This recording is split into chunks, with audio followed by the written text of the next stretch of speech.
J'aimerais savoir par rapport à l'expérience du frère Isaac. S'il a déjà lu la citation, se trouvant dans Hébreux chapitre 7, première partie, paragraphe 291, qui parle des rois de justice, Melchizedek, toutes ces appellations, prince de paix, ces appellations, il applique à frère Branham ou pas? Ces appellations sont appliquées à donc, je suis en train de lire la question. Ça, c'est bien. Ces appellations, Melchizedek, roi de justice, roi de salaire, Vous avez roi. adoration. Vous avez déjà jamais l'adoration. C'est ça. C'est déjà. Répondez. On vous demande, est-ce que c'est applicable à frère Branham? Oui. Je dis oui. Amen. C'est tout. Je dis c'est applicable à frère Branham. J'ai des citations que vous allez lire. Je n'ai pas beaucoup de temps. Vous allez lire dans... C'est applicable. Que dites-vous que c'est paragraphe 38?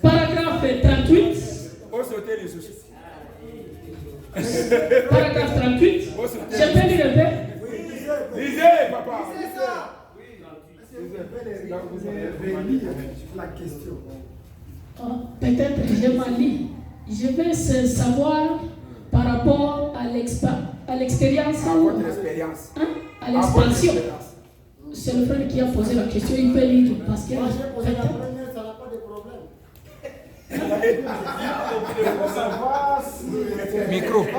Micro. Je veux savoir par rapport à l'exposé du frère Isaac. Ce n'est pas à l'expérience. Ici, il a déjà dit la citation, se trouvant dans Hébreux chapitre 7, première partie, page 291, qui parle des rois de justice, Melchizedek, toutes ces appellations, prince de paix, ces appellations est-il applicable à frère Branham? J'ai dit oui. C'est oui. J'ai répondu oui. Il ne faut pas dire simplement oui pour dire oui. Vous venez de sauter ici, mais vous dites oui. J'ai dit dans le message.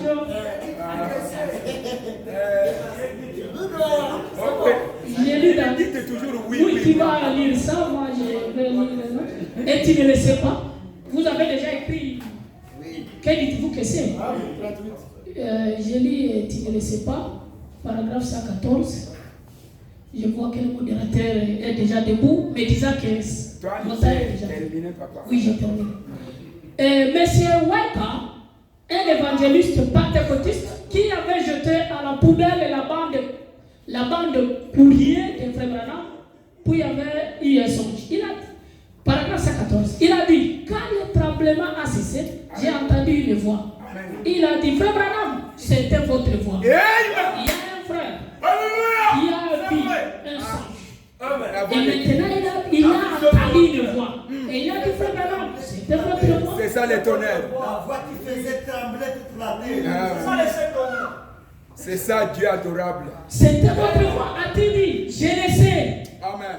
Quelque chose me le disait, a-t-il dit. Cela a dit. Elle disait, c'est la voix. Je chevaucherai une fois. Où est Jésus? Il a dit, j'ai levé les yeux vers le rocher. J'ai regardé plus loin, au-delà des nuages. Au-delà des nuages. Très loin là-haut, sur un rocher qui s'étendait de l'est à l'ouest. Comme une pyramide. Je suis revenu là, en courant vers l'est. A-t-il dit? Vous étiez là sur un cheval. Je n'avais jamais vu de ma vie. Un cheval blanc avec une longue crinière blanche. Il a dit, vous étiez habillé comme un chef indien. Je peux m'arrêter par là en disant que c'est applicable à Frère Branham que je vous dis. Merci. Tu as terminé tout. Il a tout fini. Pardon, il y a des questions ici qu'on a posées. Des questions que je n'avais pas encore lues. Pour exécuter la colonne de feu ou l'église. Paul exécuter la colonne de feu ou l'église. Paul allait exécuter l'église, on sait tout bien. Mais il a rencontré la colonne de feu en cours de route. Et cette colonne de feu, il a appelé, il a dit que je suis Jésus. Mais il allait exécuter l'église. Quand William Branham accomplit les signes messianiques, accomplit quoi selon la prophétie? Apparition venue. Moi je crois que c'est le tout. Je ne lis pas, que Dieu vous bénisse. Je lirai demain. Persécuter la conversion, c'est persécuter. C'est le tout, l'apparition, la Ok. C'est la Est-ce qu'on peut... Bon, suivant encore, je crois qu'il y a deux autres questions. Il y a deux autres questions auxquelles le révérend Rigaud va répondre. Mais ce n'est pas seulement deux, c'est trois. Parce que j'ai posé aussi une question qu'il fallait élucider. C'est ça. Frère Branham, on lui a demandé, on lui a dit, les gens disent que vous êtes le Messie. Hein? Il a refusé. Nous disons qu'il est Messie, mais lui-même a refusé. Alors, hein? Moi, je peux répondre à ça. Rendez cela clair. Voilà. Pasteur Rigaud. Oui. Vous avez 5 minutes. 5 minutes. Un microphone. Que Dieu vous bénisse. Il y a la question qu'on a posée ici, plus celle que le modérateur vient de dire. Une fois après avoir vu notre Messie, Dieu, comme vous l'avez vu, pouvons-nous adorer le Messie de l'Ouest aujourd'hui? C'est toujours la question de l'adoration qui revient, bien qu'on n'avait pas parlé sur l'adoration. Mais nous savons que les adorateurs sont parmi nous. Et comme ils étaient venus, ils brûlaient. Ce n'est pas nous qui avons posé la question.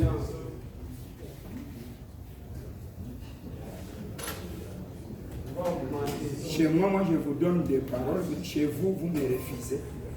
C'est ça le problème. Ok. En répondant à ces questions, je voudrais donner un peu de précision. Nous avons dit ici que le Messie n'est pas devenu le Messie juste parce que c'était un homme. C'est parce que la colonne de feu était en lui. Dieu était en lui. Et alors, comme il est prophète, il est devenu le Messie. Il a été élu plusieurs fois. Maintenant, je démontre quelque chose avant de répondre à la question. Nous lisons au premier psaume, paragraphe 302.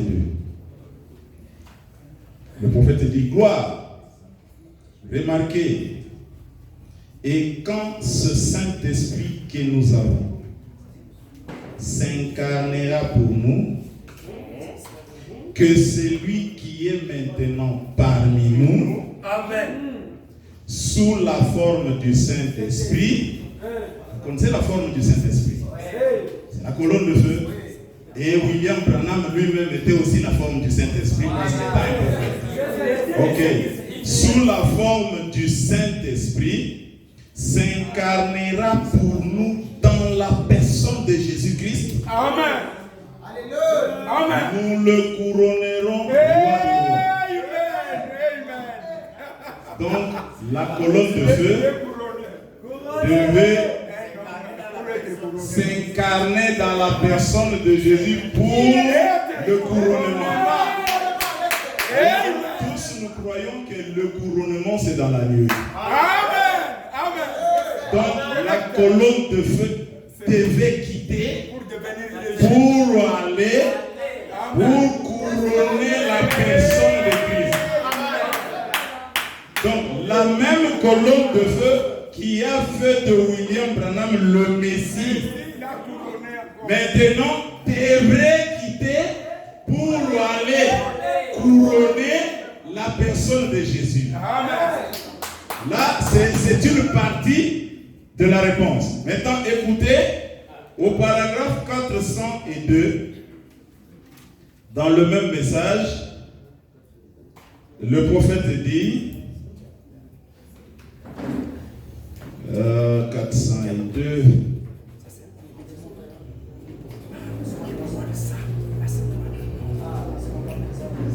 vous nous posez des questions sur des choses dont on n'a pas.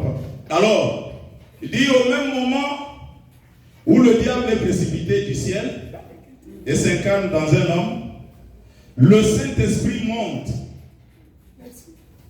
et redescend dans des hommes de chair. Oh là là, quel moment glorieux! À ce moment-là, la divinité qui était dans William Branham, c'est le Saint-Esprit qui devait monter et puis redescendre non dans un seul encore. Il revient maintenant pour entrer dans plusieurs. Amen. Alors là, la dispensation d'un seul prend fin. Alors vous qui cherchez l'adoration du Messie, écoutez, je vais citer. J'ai lu dans le 5e psaume.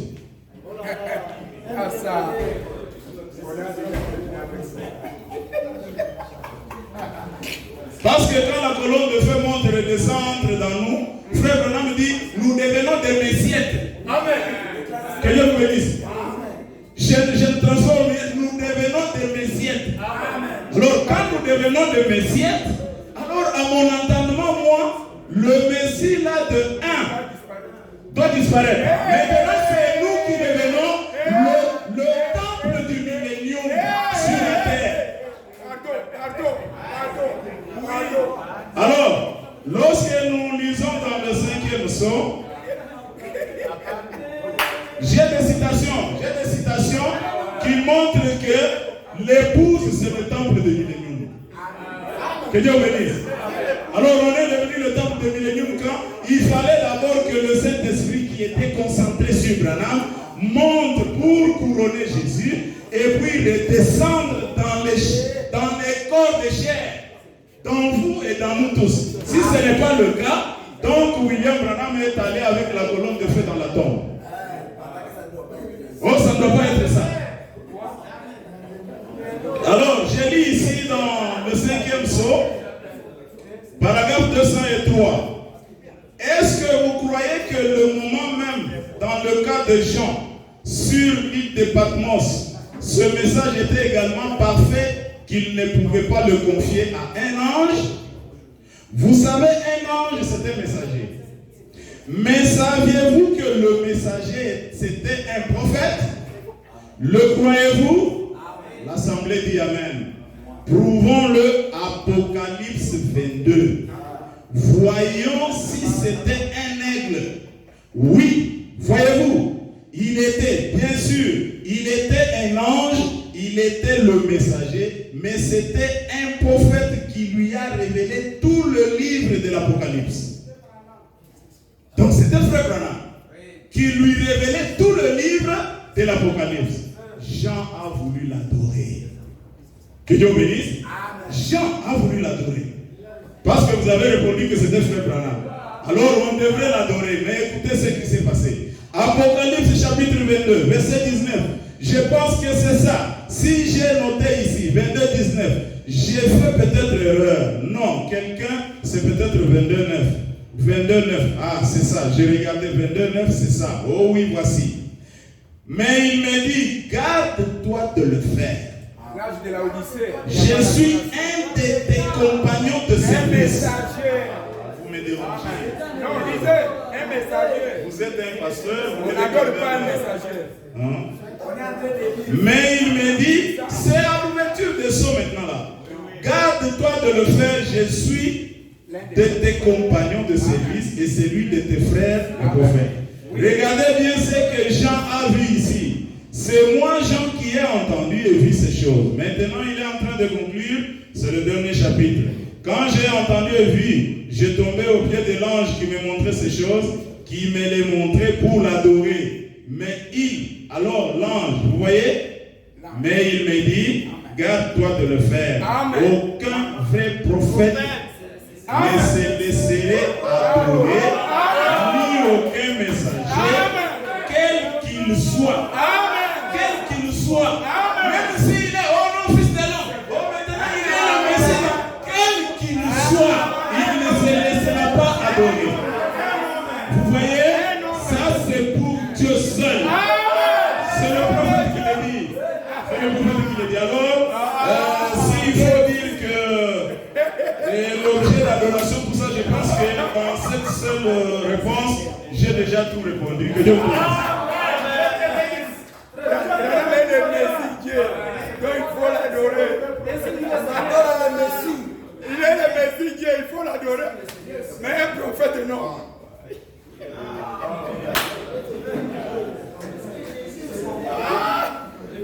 Oh, message de Branham. On n'a jamais adoré Jésus quand il était Le message de Branham. Ah, les exils sont bonnes. Moi, j'aime ça.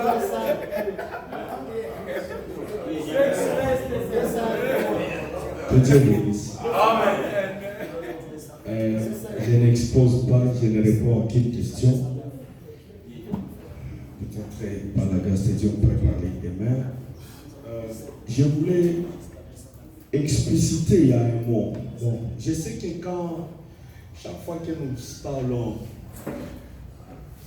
des divinités, des aspects de la divinité, Messie, nos nouveaux dispensations, triple filiation, tout ça, il y a toujours les débats de l'adoration qui viennent. Mais sachez que le concept d'adoration, c'est une autre thématique et une autre éthique. Il ne faut pas chaque fois que nous nous retrouvons dans des conventions sur un sujet, on déroute toujours sur l'adoration, toujours. Quand on est sur l'adoration, on est sur l'adoration. Et s'il y a quelqu'un qui a une thématique et qui prépare ça, il nous appelle. Nous venons pour placer l'adoration. Parce que quand on parle de l'adoration, ça signifie les attributs, ça signifie les fonctions, ça signifie les noms. Et Frère Madame dit à plusieurs noms. Il n'y a pas Jésus-Christ n'est pas son seul nom. Il en a plusieurs. Il en a plusieurs, parmi lesquels il y a H-A-M qui a été conféré à Abraham. Il y en a plusieurs. Il y a Jéhovah, il y a Je suis. Dans l'Ancien Testament, on l'adorait pas Jésus-Christ. Est-ce que c'est qui n'adorait pas au nom de Jésus? Soit en affaire. Alors, il faut savoir. Donc, tout ça, on les a exposés à mettre des trucs. Mais seulement, il y a beaucoup. J'ai demandé 2 minutes pour expliciter le mot royauté. Le roi, Messie, on nous a déjà défini par les citations, ça signifie un roi, ouais. Il faut maintenant dire dans la dislocation du monde, de 63, paragraphe 215, il dit c'est cela son Messie. C'est cela son Messie, exactement sa parole et son Messie. La parole. Il faut maintenant définir la parole. Il dit la parole, c'est l'ensemble des écritures accomplies dans une période. C'est ça qu'on appelle la parole. Et c'est là où maintenant, dans la petite Bethléem de 63, il va dire, je n'adore pas un juif, je n'adore pas une chose historique. Il dit quand j'adore Dieu, le Seigneur Jésus-Christ, sa parole manifestée ici même. Amen. Cette parole manifestée ici même dans cet âge. Demandons-nous chaque fois c'est quoi? Parce que d'un côté, nous avons un groupe qui appelle de confirmer que Luc 17, 30, Malachie 4, Apocalypse dit c'est le Messie et que le Messie signifie Dieu et Dieu signifie adoration. De l'autre côté, nous avons un groupe qui le plébiscite et qui essaie de ramener la fonction, qui essaie de mélanger chaque fois toutes les choses. Que bref, on va lier objet, nom et lieu. On essaie chaque fois de le confesser. Moi, je voulais lier les mots expliciter. Allons étudier le mot royauté. La royauté du Messie, ce n'est pas l'homme humain de William Branham. La royauté du Messie, c'est la parole qui sont les écritures accomplies.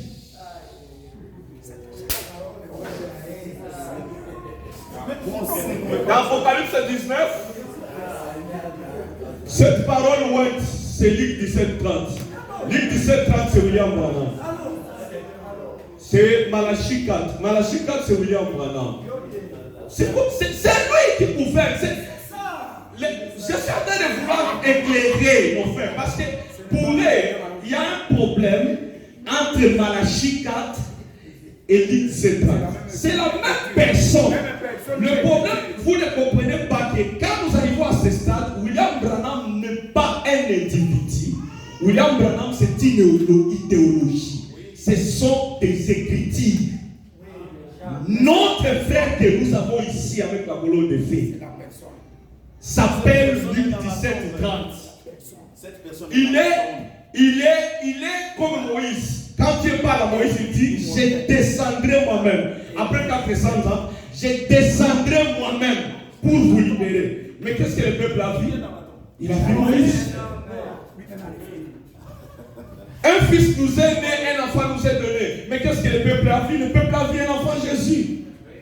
Au temps de la fin, un Messie, un roi, un juge qui vient gouverner la terre. Qu'est-ce que le peuple voit? Le peuple voit un homme assis dans la nuée. Ça, c'était comme ça. Et qui accomplit ses écritures. Voilà un peu le concept. La royauté, c'est l'ensemble des fonctions, mais qui est exercée par les individus. Quand on dit la présidence de la République du Congo, à un moment, elle a été chapeautée par Kabila. Actuellement, c'est Félix Tshisekedi. Mais c'est une fonction. On l'appelle l'institution président de la République. L'institution roi des rois et seigneur de seigneurs. Maintenant, dans ce temps où nous vivons, il y a ces paroles qui sont incarnées dans un homme appelé William Branham. Quand il les donne, ces paroles gouvernent nos vies, gouvernent nos églises, gouvernent nos familles. Et c'est ça le millénium, c'est ça les trônes, c'est ça tout. Que le Seigneur vous bénisse. Amen. Seigneur, que le Seigneur vous bénisse. Bon, je trouve que le corps de Christ est malade. Je trouve que on est, est-ce qu'on peut suivre? On est en train de chercher à sortir de notre sujet. Parce que quand vous passez répondre, répondez à la question qu'on a posée et n'allez pas dans d'autres choses parce que cela va susciter d'autres questions. Oui, ça c'est juste.